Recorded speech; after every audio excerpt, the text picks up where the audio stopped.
বরিশাল ও রাজশাহীর ম্যাচ দিয়ে আজ মাঠে গড়াচ্ছে বিপিএল। ফরচুন বরিশাল ও দুর্বার রাজশাহীর মধ্যকার ম্যাচ দিয়ে সোমবার 30 ডিসেম্বর শুরু হচ্ছে বিপিএল এর 11তম আসর। ডিফেন্ডিং চ্যাম্পিয়ন বরিশালের লক্ষ্য এবারও ছন্দ ধরে রাখা।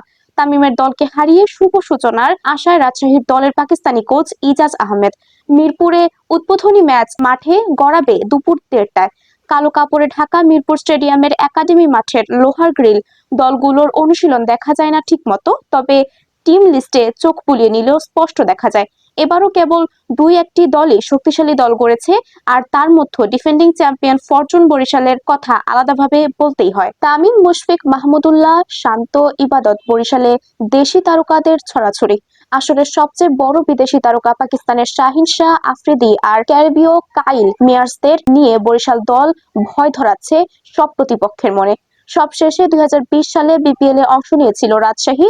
সেবার রাজশাহী রয়্যালস নামে শিরোপা জিতেছিল তারা। মাঝের আসরগুলোতে ছিল না। এবার তাসকিন, বিজয়, আকবর, জিসানদের নিয়ে দল করেছে দুর্বার রাজশাহী নামে। এই দলে বিদেশিদের তালিকায় নেই নামকরা কেউ। পাকিস্তানি ব্যাটার মোহাম্মদ হারিস আর লঙ্কান লাহিরু সামারাকুন এমন প্লেয়ারদের নিয়েই রাজশাহী স্কোয়াড। হেড কোচ হিসেবে রাজশাহী নিয়েছে ইজাজ আহমেদকে। নিজের দল নিয়ে আশাবাদী এই পাকিস্তানি। কাগজে কলমে বরিশালকে এগিয়ে রাখবে যে কেউ, তবে সংক্ষিপ্ত ফরম্যাট বলেই নির্ভর থাকতে পারছে না তারা।